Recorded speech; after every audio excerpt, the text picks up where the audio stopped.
welcome to Young Turks Ideas Without Boundaries. The north is wilting under the heat. In fact, it's 45 degrees right here in New Delhi. I can barely see the camera. So we thought it's time for us to put some green on the screen. We're going to bring you stories of 3 entrepreneurs who are cashing in on cash crops. From exotic flowers to wines to herbs, these 3 entrepreneurs are going green, and here's how.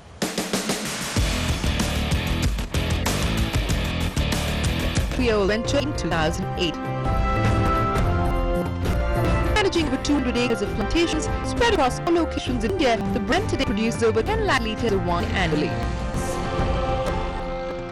At Growers, we have a commitment to quality.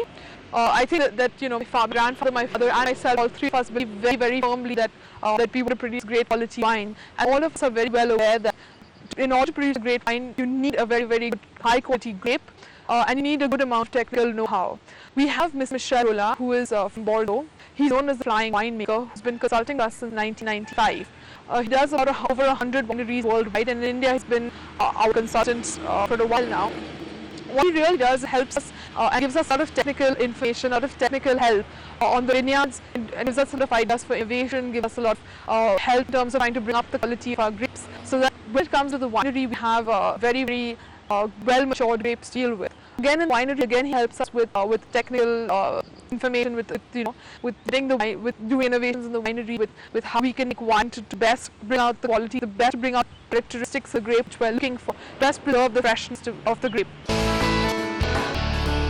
Starting out just 5,000 cases, today Global sells over 1 lakh cases of its wine annually. Not the domestic markets, this Indian wine brand today is the largest exporter, selling as much as 50% of its produce in international markets. Tied up with the bins in UK, Karishma has plans to stock up sellers in Europe and the US with the Donoghue brand. 9 flavors wines in her portfolio, ranging from 350 to 600 rupees. Karishma today has wine to win over 2 spots of her customers in every segment. Today we have 9 wines in the portfolio. 2 of these are our entry-level wine called the Sante wines. There's red and white, and they're both priced at about 350 rupees. Our absolutely premium wine is the La Reserve. It is generally said to be the best red wine in India. It's won many prestigious awards, most prestigious being in the Canada Award, which awarded as Best New World Red Wine 2002 La Reserve. There are 5 brands are commonly known as the Art Collection. We have a Cabernet Sauvignon Shiraz blend, which we call the Cab Shiraz. We have a Shiraz, we have a Shiraz Rosé, we have Sauvignon Blanc, we have a Viognier, and we have a Chenin Blanc. The Cabernet Shiraz is our largest seller in terms of volume. The other brands are sort of fall into place behind that. Targeting a turnover of 30 crore rupees this year with her array of offerings, Karishma is all set to sip on the sweet taste of success. With wine consumption on the rise and local Indian brands contributing over 75% of all wine sales in India, the Growers today have a distribution network in over 20 states in India with their partners Brindco. The venture has also generated investor interest. The world's leading champagne house Verve Clicquot owns 20% stake, and Karishma is now looking at stirring up the brand and growing Grover to the next level. The wine business in India has been often called the 25-25, which means that it's expected to have a 25% year-on-year growth for the next 25 years. This is fairly interesting because, maybe up to 5 to 7 years ago, wine was not drunk very widespread. In fact, before I went to university, it was almost rare to find someone drinking a glass of wine in maybe restaurants, or if I went out, to bars and stuff, there was not many people drinking wine. But as I started coming back from my holidays, I'd noticed from 1 people there'd be 5, from 5 there'd be 10. So it's actually a trend that I could physically see with my eyes as I was away from the country for a while I was studying. But in the last almost 5 years, the growth has been exponential. It's been growing at a rate of about 25 to 30% year on year. And it is expected to do so for the next 25 years. I think one of the biggest reasons for this is the huge interest in wine as far as the health benefits of wine are concerned. There's been a lot of media interest, there's been a lot of general buzz about how wine is fairly good for your health, and there's a lot of heart-related benefits, lung-related benefits, anti-cancer related benefits that have been spoken about wine, as well as the French paradox, which everyone speaks about. And I think that is really one of the fueling factors as far as the wine industry in India goes. Much like the wines, the bottles too are works of art.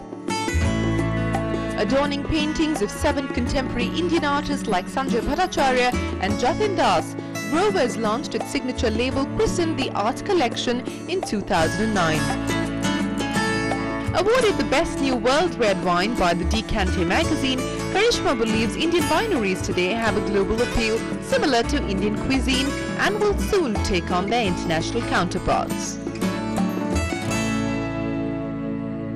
As far as the advantages of having Indian wine is, we have our own terroir.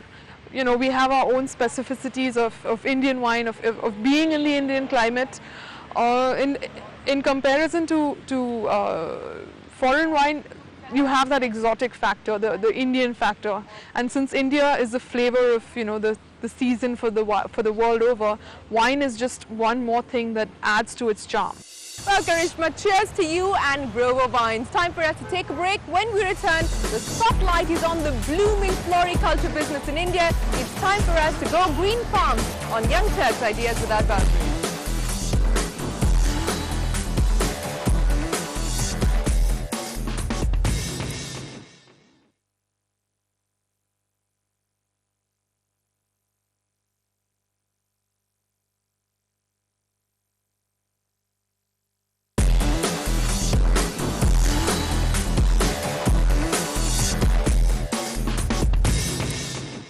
Welcome back. You're watching Young Turks Ideas Without Boundaries. Our next couple are an entrepreneurial duo who decided to reconnect with their roots quite literally.